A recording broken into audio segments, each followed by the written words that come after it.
Student, आज का जो आपका टॉपिक है वो पंजाब यूनिवर्सिटी के हम बुक पढ़ रहे हैं, जिसमें आपके पास डायाग्राम्स को डिस्कस कर रहे थे। आज का जो हमारा टॉपिक है स्टूडेंट, मैं आपको समझाऊंगी, क्योंकि हम डायाग्राम्स को डिस्कस कर चुके हैं। तो टाइप्स ऑफ डायाग्राम क्या है ये आपके साथ डिस्कस करूंगी।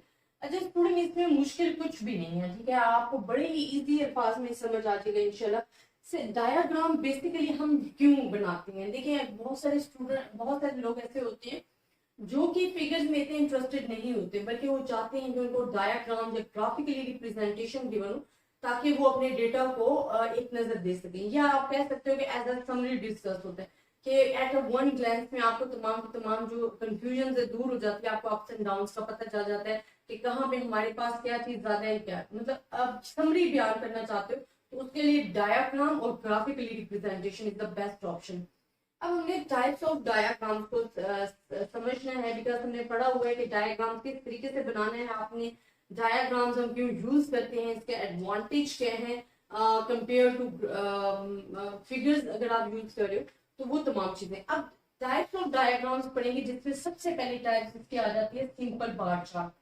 अब स्टूडेंट, सिंपल बार चार्ट जो हमारे पास है, अगर मैं इसको एक लाइन में डिस्कस करूँ ना, जो कि summary of the all explanation है, तो हम कहते हैं study only one variable of characteristic is called the simple bar chart. मैं आपको लिखकर बता देती हूँ ताकि आपकी कंफ्यूजन ना रहे। Study only one variable of characteristics. अगर आप एक वेरिएबल का कैरेक्टरिस्टिक स्टडी कर रही हो, that is called the simple bar chart. अब इसमें हमारे पास क्या आ जाता है, अगर मैं आपको एग्जांपल दूं, X axis and Y axis. X axis आपके पास एब्सिसा होता है, वाई एक्सिस आपके पास ऑर्डिनेट होता है। एक्स एक्सिस पे आप इंडिपेंडेंट जो अपने वैल्यूज होते ले रहे होते हो, यहाँ पे डिपेंडेंट ले रहे होते हो। अब यहाँ पे अगर मैं आपके साथ डिस्कस करूँ, बिकॉज यहाँ पे प्रोडक्शन आ जाता है, ठीक है, यहाँ पे आपके पास टाइम पीरियड आ जाएगा। तो time period is the fixed values independent, जो कि वाई पे डिपेंड नहीं करता, but production is also depend on the x axis. Production आपकी टाइम पे डिपेंड करेगी। अब यहाँ पे हमने जो सिंपल बार चार्ट है, फॉर एग्जांपल यहाँ पे आपके पास आ गया 90 80 आ गया, 81 82 90 83 90 84 आ गया। यहाँ पे प्रोडक्शन का एक अप्रोप्रिएट स्केल आपने सिलेक्ट करना है, जिस तरह मैंने आपको बताया हुआ था। यहाँ 10,000 आ गया, यहाँ के बाद 20,000 आ गया, यहाँ 30,000 आ गया। ये आपको जो भी डेटा गिवन होगा ना, आपने अप्रोप्रिएट लेते हुए इसको सॉल्व करना।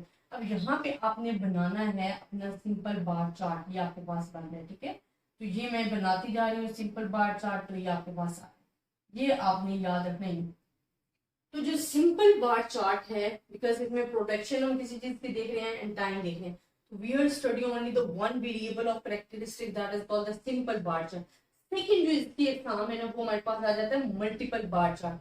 अब मल्टीपल बार चार्ट में हम क्या करते हैं कि हमारे पास जो हम कैरेक्टरिस्टिक वेरिएबल्स जो हमारे पास गिवन होते हैं, वो दो या दो से ज्यादा गिवन होते हैं, और उन कैरेक्टरिस्टिक्स को एट ए टाइम हम स्टडी करते हैं, वो हमारे पास होता है मल्टीपल बार चार्ट। देखिए नाम से ही पता चल रहा है multiple.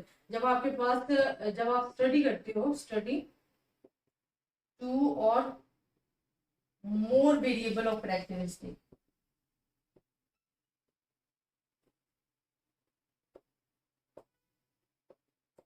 Characteristics at a time, this is called the multiple bar chart. Multiple bar chart हमारे पास कैसे आ जाते हैं, ये एक्स एक्सिस आ गया, ये वाई एक्सिस आ गया। अब यहाँ पे आप दो चीजें सेलेक्ट करते हो, ठीक है, जिस तरह यहाँ पे आपने ईयर ले लिया, टाइम ले लिया, ठीक है। यहाँ पे आप क्या कर रहे हो, प्रोडक्शन ले रहे हो, प्रोडक्शन कॉटन की ले रहे हो। अब जो प्रोडक्शन ले रहे हो ना कॉटन की, वो आप दो एरियाज के ले रहे हो, ठीक है।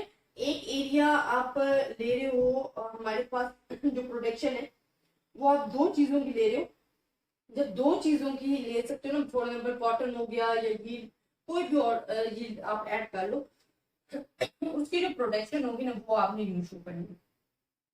अभी आप दो चीजों की प्रोडक्शन जो है वो एट अ टाइम शो कर रहे हो, ठीक है। लेकिन इसमें हमने एक चीज याद रखना कि ये आप यूं, फॉर एग्जाम्पल कॉटन आप एक ले रहे हो, एक राइस ले रहे हो, कॉटन को आपने शो कर दिया इससे, और राइस सिंपल शो हो रहा है, तो ये आपके पास। अब हमने एक टाइम में दो चीजों को स्टडी किया, कॉटन एंड राइस को।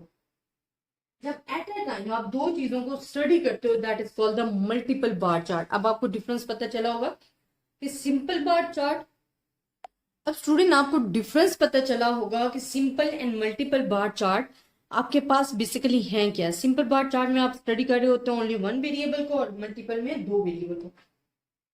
नेक्स्ट थर्ड फॉर्म हम सिलेक्ट करते हैं जो इसकी काइंड्स हैं।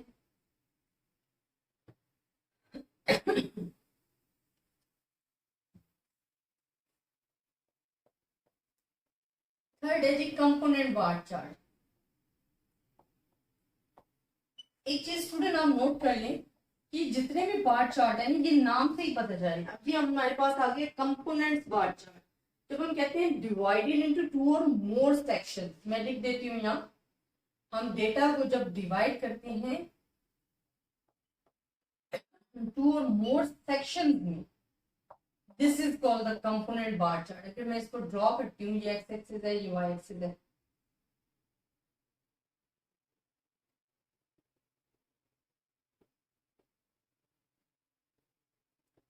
ये फॉर एग्जांपल हम एम्प्लॉयज देख रहे हैं कि मेल कितनी है एंड फीमेल कितनी है। तो मेल के लिए हम शो कर रहे हैं यूं और फीमेल के लिए सिंपल। तो अब आप देख रहे हैं ये फीमेल है, ये मेल आप शो कर रहे हो, इतने जी एम्प्लॉयज हैं यहाँ। ये भी आप इसी तरह शो कर रहे हो, जी आप शो कर सकते हो।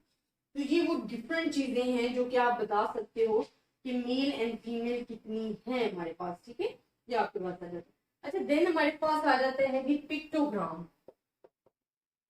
पिक्टोग्राम भी is the kind of the diagram है।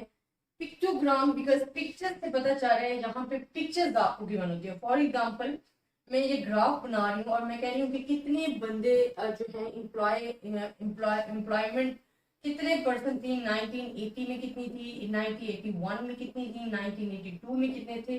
तो ये अगर हमें एम्प्लॉयज चेक करने हैं तो हम इनकी पिक्चर्स बना के शो करते हैं। ये जो एक पिक्चर है ये शो कर रही है 1000 को, हम एक लिमिट फिक्स कर लेते हैं। अगर ये हाफ है तो शो कर रही है 500 एम्प्लॉयज है, ठीक है। अब यहाँ पे अगर हमारे पास 2000 एम्प्लॉयज है तो हम दो पिक्चर्स बना देंगे। अगर यहाँ पे हमारे पास 3000 है तो हम 3 पिक्चर बनाएंगे। ये पिक्टोग्राम आप पिक्चर से समझ जाओगे कि हमारे पास कितनी एम्प्लॉय हैं। अब अगर 35 है तो उसके लिए आप ये 3 पिक्चर बना के लास्ट में हाफ बनाओगे। ये हमें पता चल रहा है कि एक पिक्टोग्राम के जरिए, पिक्चर्स के जरिए, तो ये हमारे पास आ गए। तो हम कह सकते हैं कि हमारे पास जो पिक्टोग्राम्स है पॉपुलर डिवाइस है स्टैटिस्टिकल डेटा को पिक्चर्स एंड स्मॉल सैम्पल्स के जरिए रिप्रेजेंट करने के लिए, ठीक है। आपने जिस तरह एक पिक्चर को 10,000 वर्ड्स जो हैं वो लेकर शो कर दिया, तो ये हमारे डेटा को रिप्रेजेंट करता है in the shape of the picture. बहुत सारे स्टूडेंट्स ऐसे होते हैं जो कि नहीं इंटरेस्टेड लगते फिगर में और दे प्रेफर द पिक्चर्स। तो पिक्टोग्राम जो है वो आपके डेटा को रिप्रेजेंट करती है in the form of the picture. Last one is the most important and this is called the pie diagram. Last one जो kinds of the diagram है वो हमारे पास क्या है, pie diagram. Pie diagram हमारे पास क्या होता है, shape of the circle होती है जिसमें हम अपने डेटा को सेक्टर्स में डिवाइड कर देते हैं। इसका फार्मूला आपने याद रखना है। हमारे पास जो फार्मूला है मोस्ट इंपॉर्टेंट, तमाम जो वर्क डिपेंड कर रहा होता है वो आप इस फार्मूले पे डिपेंड कर रहा होता है। वो हमारे पास क्या होता है, कंपोनेंट पार्ट होता है डिवाइडेड बाय होल क्वांटिटी। आपके पास क्या है, मल्टीप्लाई बाय 360 बिकॉज हमारे पास डिग्री, फिर इसका जो एरिया होता है वो 360 होता है। अब इसमें हमारे पास क्या होता है कि हम एक सर्कल को लेते हैं और उस पर हम वर्क कर रहे होते हैं और इसमें हम अपनी डिफरेंट चीजें जो हैं वो सेक्टर्स के जरिए शो कर सकते हैं। फिर अगर आपने इन सेक्टर्स को जरा डिफरेंशिएट करना है, मुख्तलिफ करना है, तो आप डिफरेंट कलर जो सिंबल्स यूज कर सकते हो। अब जैसे ये कॉटन को शो कर रहे हैं, ठीक है, या आप एक ले लो, हाँ कॉटन, क्या आप एक घर जो है वो अपना जो खर्चा करता है वो किस पे, ये क्लॉथ पे हो रहा है खर्चा, ठीक है, पे में से। ये आपका खाने पे हो रहा है, ये आपने फूड रख लिया है, ठीक है। ये आपका फ्यूल पे हो रहा है, इसको आप किसी और शेप में डिपेंड कर लो, ये फ्यूल पे हो रहा है, ठीक है। ये आपका रेंट वैल्यू हो सकती है, ठीक है, ये सिंपल रख लो। और इसको भी आप कोई भी और बना के आप डिफरेंट बॉक्सेस बना के या जरा डिफरेंशिएट करके कलर्स यूज करके आप इसको कर सकते हो। तो ये आपको ओवरऑल पिक्चर प्रोवाइड करता है और आपकी जो डिफरेंट वैल्यूज होती हैं उनको शो कर रहा होता है। तो पाई डायग्राम जो है बेसिकली सेक्टर्स में हमारे पास होते हैं। अब आपके एक्सपेंडिचर देखें, आप ये जो मैंने फार्मूला लिखा है ना कंपोनेंट पार्ट, तो अगर आपके एक्सपेंडिचर है 50 एंड टोटल आपके जितने एक्सपेंडिचर्स आ रहे हैं उनका आपने फॉर एग्जांपल 180 आ रहा है, तो हमने उनका टोटल ले लिया और 360। तो आपने क्या करना है 50, अब जब यहाँ पे फार्मूले पुट करोगे 50 divide by total 180 multiply by 360, या आपने ऐसे करके सॉल्व करना है। इससे रिलेटेड मैंने आपको क्वेश्चन करवाए हुए हैं, लेकिन इंशाल्लाह मैं अपनी नेक्स्ट वीडियोस में इससे रिलेटेड आपको लाजिम क्वेश्चन करवाऊंगी, because pie diagram is the most important types of the diagrams और इससे रिलेटेड क्वेश्चंस आपके पास आते भी हैं। बाकी तो सब सिंपल हैं, बट पाई डायग्राम से रिलेटेड जो क्वेश्चंस हैं वो इंशाल्लाह मैं आपके साथ सॉल्व करूंगी। तो आई होप स्टूडेंट आपको लेक्चर समझ में आया होगा, टाइप्स ऑफ द डायग्राम्स। अगर आपको फिर भी किसी भी किस्म की कंफ्यूजन है आप मुझसे डिस्कस कर सकते हो। ज्यादा से ज्यादा स्टूडेंट्स के साथ शेयर कीजिएगा, अपनी दुआओं में याद रखिएगा। अल्लाह हाफिज।